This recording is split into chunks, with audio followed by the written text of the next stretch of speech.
La Fédération nationale des industries chimiques, CGT, et son collectif d'histoire sociale vous présentent ce premier film sur la sécurité sociale. On va s'intéresser aux principes fondateurs de notre Sécu, socle de ce système unique au monde. La sécurité sociale mise en place par la loi du 22 mai 1946 est fondée sur 5 principes: la réponse aux besoins, l'unicité, l'universalité, la solidarité, la démocratie. En 1938, en France, il y a 15 millions de salariés, dont 6 dans l'agriculture. 5 millions d'entre eux n'ont aucune protection sociale. Les 10 millions restants ont de vagues assurances sociales créées en 1930. Certains ont aussi de vagues mutuelles, mais elles sont épuisées à la moindre épidémie de grippe. C'est l'insécurité totale du lendemain. 5 millions de salariés n'ont pas de retraite non plus. On imagine la rupture qu'apporta la sécurité sociale en amenant simplement de la dignité. La Sécu, ce n'est rien d'autre que le droit de vivre. En 2024, selon le Secours populaire français, 62% des Français ont déclaré avoir connu ou être sur le point de connaître une situation de pauvreté, un chiffre en hausse de 4 points par rapport à 2023. L'INSEE, de son côté, annonce un taux de pauvreté en France de 15,4%, soit un Français sur 6. Ce tableau montre que notre pays s'enfonce dans la misère.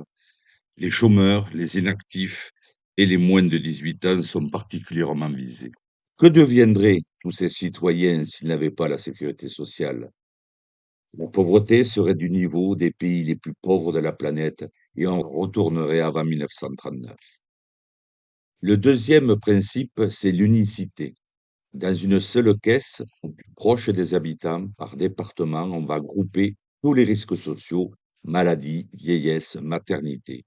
De la naissance jusqu'au décès, les gens peuvent disposer de tous leurs droits sur place et au même endroit. Ce principe sera remis en cause en 1967 par De Gaulle, déjà opposé à la Sécu en 1945-1946. Le troisième grand principe au moment de la fondation de la Sécu, c'est celui de l'universalité. On le doit principalement à Croizat. Tout le monde sera soigné.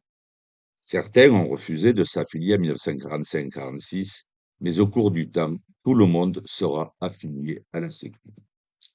Le quatrième principe, c'est la solidarité et il constitue l'exception française.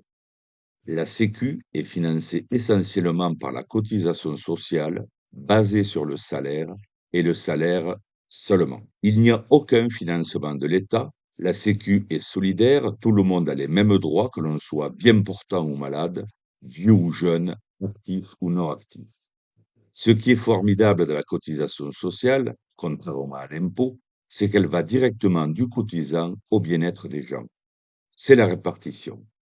C'est d'ailleurs la raison pour laquelle aujourd'hui, patronat et gouvernement voudraient supprimer les cotisations sociales, parce que cet argent ne passe par aucun actionnaire, aucune banque, il va directement aux gens qui en ont besoin. C'est cette manne financière, 654 milliards d'euros en 2024, qui échappe au patronat et dont il veut s'emparer. Le dernier pilier de la sécurité sociale, qui est à imputer également à Croizat, c'est la démocratie. Si on veut permettre l'accès au droit à la santé pour tous, il faut que l'institution soit gérée par les intéressés eux-mêmes. Cela implique des conseils d'administration, des caisses, en majorité de représentants des travailleurs. Ce principe sera remis en cause par De Gaulle en 1967 avec les ordonnances Jeanneney, en instaurant une parité stricte, salariés-patronat, où les patrons peuvent s'appuyer sur des organisations syndicales complaisantes. Les élections démocratiques seront supprimées à cette même date. C'est à partir du moment où l'État prend le contrôle de la Sécu avec la CSG-CRDS en 1991, impôt initialement destiné à combler les faibles déficits antérieurs, que le déficit de notre Sécu après cette date s'est envolé.